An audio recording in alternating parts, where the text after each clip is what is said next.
Somewhere between Islamabad and Washington, a secure diplomatic channel is buzzing. A Pakistani intelligence courier, not a diplomat, not an ambassador, is carrying a 15-point document. It's a ceasefire plan, an American ceasefire plan, and it's headed toward Tehran. The same Tehran that, 12 hours earlier, launched another wave of Arash-2 kamikaze drones straight at Ben Gurion Airport, Israel's main international gateway. And here's the detail nobody is talking about yet. There was a third party in the room when the last negotiations collapsed in February. Someone who wasn't supposed to be there. Someone whose presence changes everything about why this war started. We'll get to that. But first, the drone, the Arash-2. Let's be precise, because precision matters here. This is not the Shahed 136, the cheap, propeller-driven loitering munition Iran has been mass-producing at roughly $20,000 a unit and firing by the hundreds across the region. The Arash-2 is different. It was publicly unveiled by Iran in 2022 and has been quietly upgraded since. It carries a warhead assessed in the 70 to 90 kilogram range. It has a stated operational range of 2,000 kilometers, meaning it can be launched from inside Iranian territory and reach Tel Aviv without forward deployment. It flies low. It uses solid fuel boosters for multi-platform launch capability, and it is specifically engineered with a reduced radar cross-section. Not stealth in the conventional sense, but enough to compress detection windows for layered air defense systems. When Iranian Army spokesperson Brigadier General Mohammad Akrami Naini announced the Ben Gurion strike on March 22nd, he described the Arash-2 as more advanced and destructive than both the Kian and the Arash-1. That's not propaganda, that's a technical brief. So did it penetrate Iron Dome? Here's what nobody is telling you plainly. Iron Dome was never designed for this threat. The system was engineered to intercept rockets, artillery shells, and low-flying drones at ranges of 4 to 70 kilometers. Its Tammer interceptors, each costing around $100,000, are optimized for short-range engagement. The Arash-2 is not a short-range weapon. It's a long-range precision strike system in the loitering munition category, and the responsibility for countering it falls higher up Israel's defense architecture, to David's Sling for medium-range ballistic threats, and Arrow for the long-range tier. What makes the Arash-2 dangerous is not that it beat Iron Dome in a one-on-one duel, it's that Iran has figured out the seam, the gap between layers. Fire enough Arash-2s alongside a simultaneous barrage of ballistic missiles, and suddenly every system is tasked, every radar is overwhelmed, and the math becomes brutal. Experts briefed on the engagements estimate Iranian drones are penetrating Israeli airspace at roughly 10%, sometimes lower. That sounds reassuring. Until you realize Iran has already fired close to 2,000 drones since February 28th. 10% of 2,000 is 200 successful penetrations. Signal number one, the interceptor stockpile problem. Since October 7th, 2023, Israel has been burning through Arrow interceptors at a pace the defense industrial base was not designed to sustain. The June 2025 12-day war alone saw Iran fire more than 500 ballistic missiles at Israeli territory. A Raytheon-Rafael joint venture secured a $1.25 billion contract in November 2025 to ramp up production of Tamir interceptors. The round's Iron Dome actually fires in a factory in Arkansas. That production line is not yet at full capacity. Meanwhile, Iran, according to its own military statements, is maintaining rapid production rates for the Arash-2, specifically to enable what Iranian doctrine calls saturation attacks. The concept is medieval in its simplicity and devastating in its modern application. You don't need a smarter missile. You need more missiles than the other side has interceptors.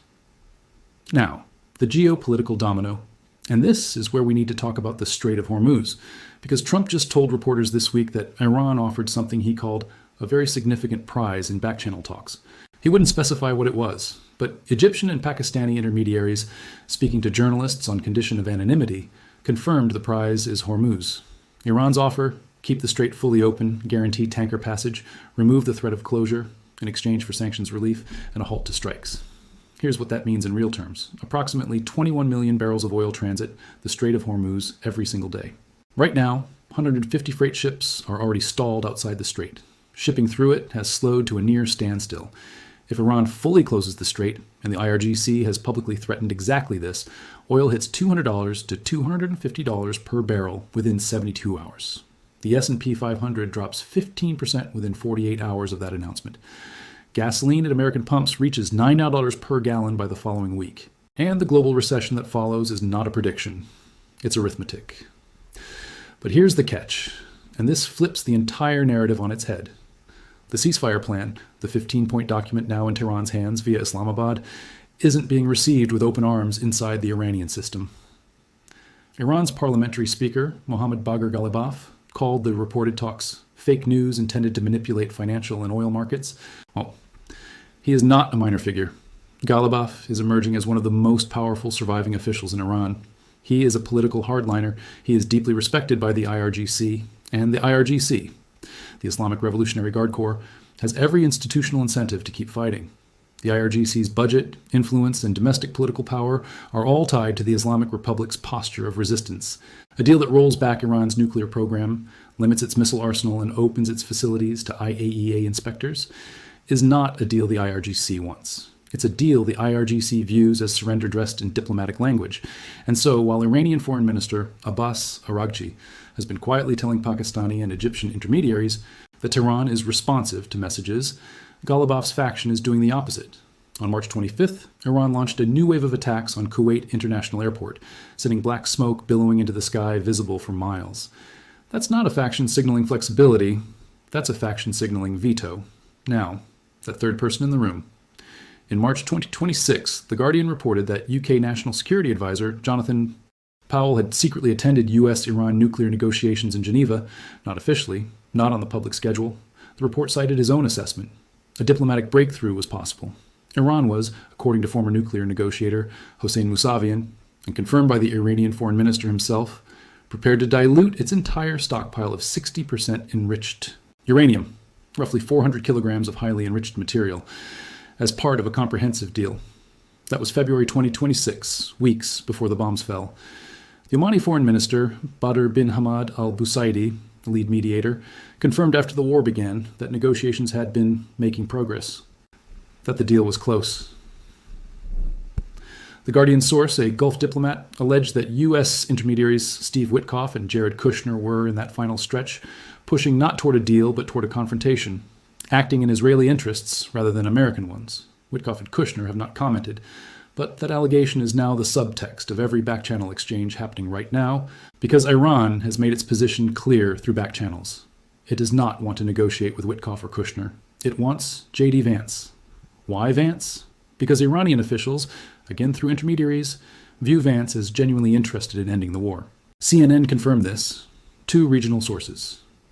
And Trump himself, almost as an aside on Tuesday, confirmed that Defense Secretary Pete Hegseth was quite disappointed by the prospect of a ceasefire, calling Hegseth one of the only 2 people that were quite disappointed by diplomacy. He praised Hegseth for it, calling it a good attitude. So, to be precise, the Secretary of Defense of the United States does not want this war to end. The IRGC does not want this war to end. Netanyahu has publicly stated Israeli forces are continuing to strike Iran and Lebanon in parallel with any diplomatic track.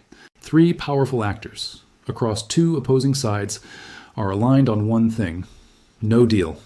Against that, you have a Pakistani prime minister publicly offering Islamabad as a neutral venue, an Egyptian official calling the 15-point plan a comprehensive deal that serves as a basis for negotiation, a Chinese special envoy who arrived early in the war and has been pressing for de-escalation, and a Trump who, in one breath, says the war will end very soon, and in the next asks why he should negotiate when we are defeating Iran.